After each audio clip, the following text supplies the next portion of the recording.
Welcome to another episode of Cookout on the Farm.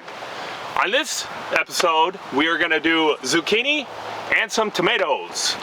Let's get going.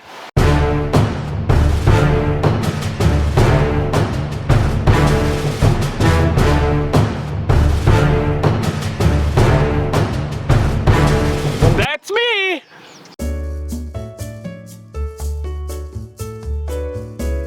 So today, we have Callie from Blackbird Waterhouse that's going to help us out.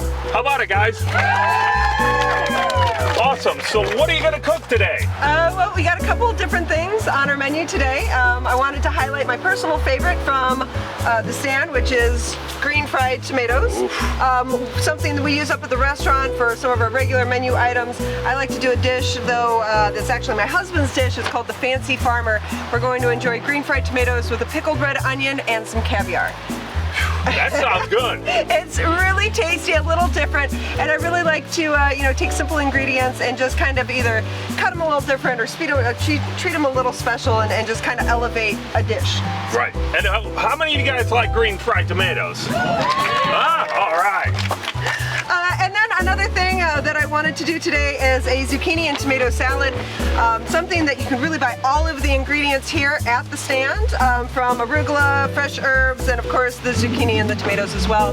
It's something wonderful this time of year when it's so hot and you don't want to go home and turn on the oven.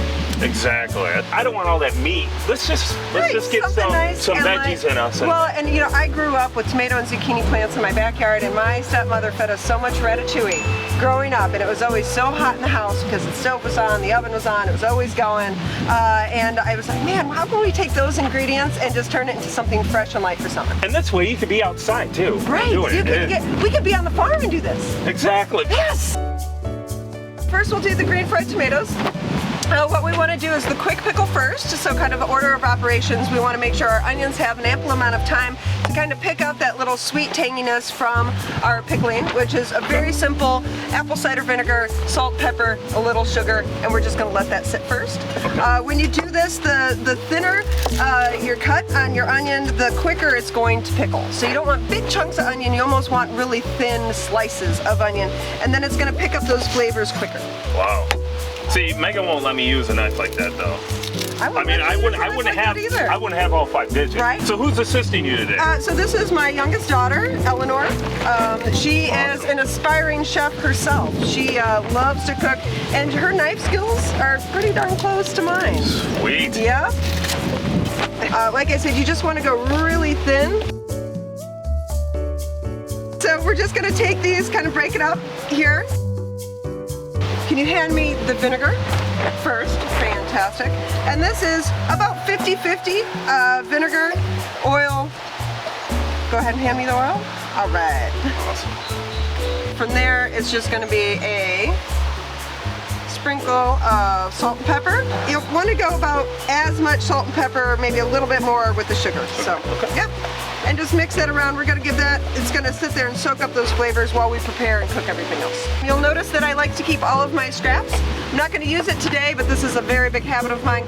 We always have a pot on the restaurant of vegetable scraps, chicken scraps, beef scraps, so we always have our own house-made stock going. So we never really try to throw anything away. Really? Yep, anything can be turned back into more food, I think. That is a great idea. It really is, and it really kind of is a perfect example of what we try to do at the Blackbird Waterhouse. Is we try to use everything. We try to use everything that's in season that we can, and really reduce the amount of waste. Because farm to table isn't just about bringing your product in from your farm to your table, but it's also about preserving farm culture. Right. Wow, that's great. So then, while this is marinating, we'll go ahead and prepare our tomatoes. We're going to get some of the bigger ones here. So when you're going on these green tomatoes, I like a little bit thicker slice on them. So I would say that's a little bigger than a 1/4 inch there. That way it doesn't, you still are able to pick up that nice green tomato flavor. It doesn't all cook away in the oil, get lost in the breadcrumb.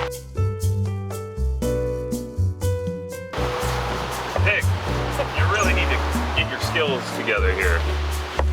We're at a cookout and you're kind of embarrassing me with your hula hooping skills. Maybe Bugs, can you show her stuff? Yeah. I'll go get the other hula hoop. Yeah. Finally, we get to see somebody that knows what they're doing. I mean, I only kind of know. No. Hula hoop it. Next, we're going to build our egg wash and batter. Out at the Blackbird Waterhouse, we do really put an emphasis on dietary concerns. I was recently diagnosed celiac not too long ago.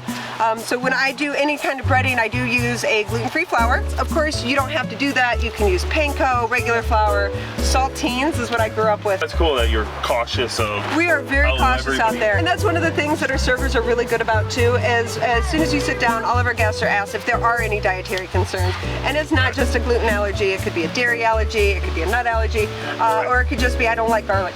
You know? Right, exactly. Which doesn't make sense to me. I don't like garlic. First, we'll do the egg wash. A lot of times people are going to use, what do I want to say?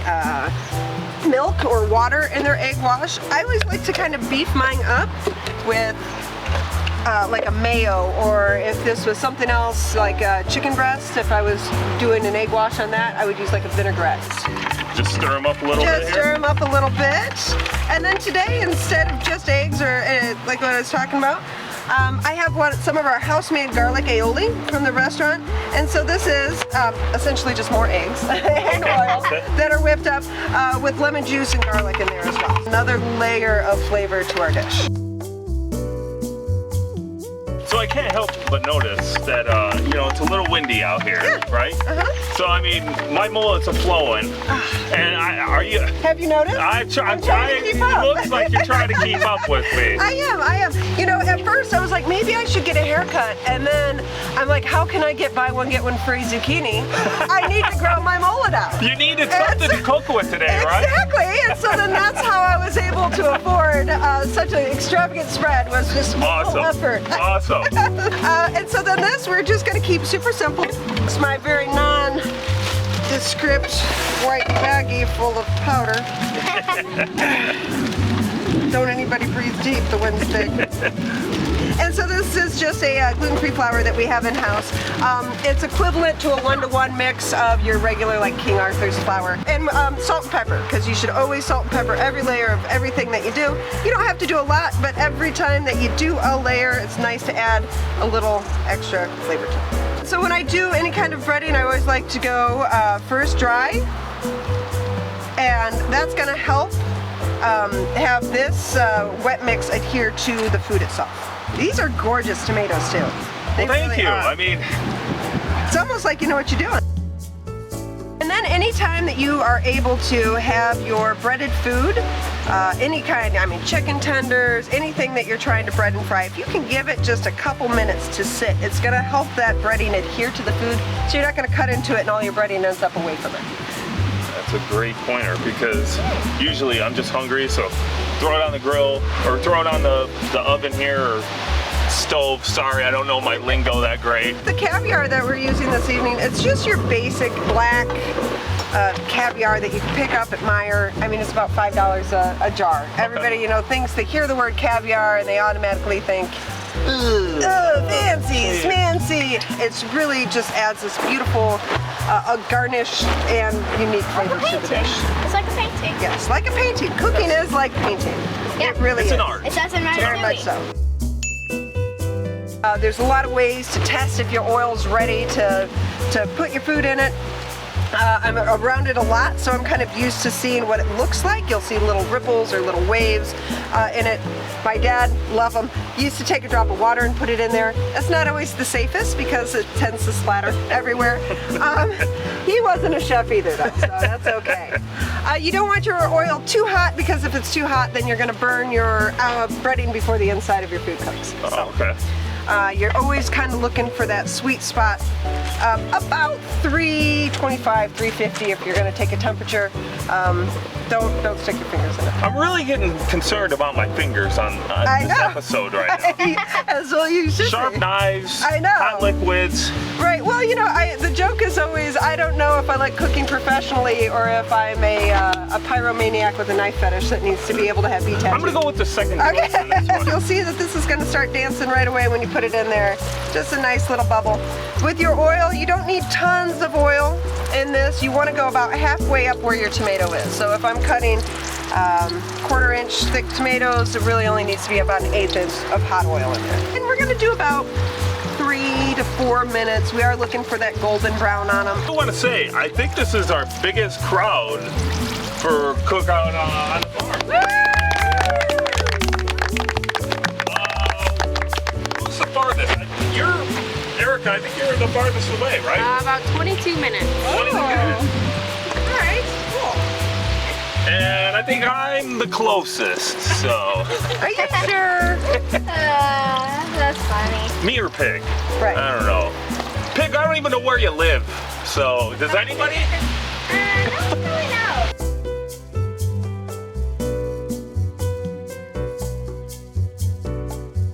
And so that's about the color you're looking for. Just that nice kind of golden brown on there. Those look so good. They're not bad. And like I said, you'll see this isn't perfectly coated. That's all right. How long has Blackbird Waterhouse been around for? Well, we did a soft opening back in April, grand opening in May. So we've been around for about 3 months, a little over. Okay. So, yeah. yep. And I mean, I love the atmosphere and the whole building. You know, it's awesome. It's a really cool building. Historic building was once the old Willow Paw Resort out in Coloma. So when you walk into our pub area, you're going to see the original face of the Willow Paw Resort preserved inside of the pub. Okay. We have a nest, which we refer to upstairs. It's a private event space that seats 50. Oh, wow. Yep, we do everything from baby showers to 90th birthday parties to rehearsal dinners, everything like that up there. Awesome. Yep, and we have a private team that works just for events. And so if you're looking for anything like that, it's a great kind of a fresh face to the scene. And then just this weekend, we opened up our patio. Oh, Right? yeah. This wonderful large patio. There's a little garden there with some of my own tomatoes I was just gonna say that. Me and Callie have talked before, and she actually has a garden out in that patio area. She's telling me it's better than mine, my farm, but just a little bit. A little bit. This is kind of what you're looking for here. Just that nice golden brown. When you tap them, you can almost hear them knock, but yeah. So you know that it's nice and crispy there. It's kind of like Who's Knocking at Your Door. You remember Exactly. Yep. I always think back to Ratatouille once again, my favorite Disney movie. I was gonna say, where Colette is knocking on the bread. I'm gonna need to watch this movie Oh my now. gosh, it's awesome. Amazing.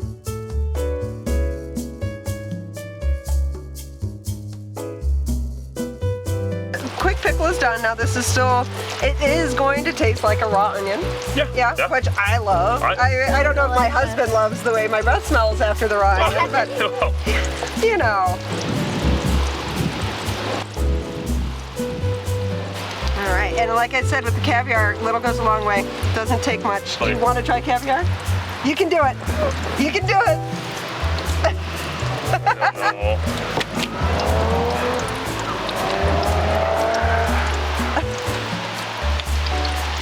It's not bad.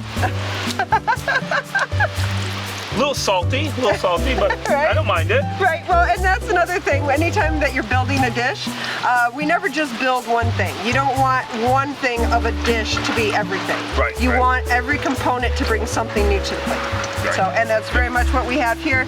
We have our very summery flavors, a nice little bright bite with that quick pickled red onion, and then that little bit of salt there on top. Awesome. So there you go. Wow, that is awesome. All right, do you guys want to try some of these fried tomatoes here? Green fried tomatoes, huh? I think I'm just gonna take them back to the. Oh, okay, all right. All right, guys. Oh my gosh, it's so good. Pour off all the caviar. It's so good. You want a little bit? Yeah.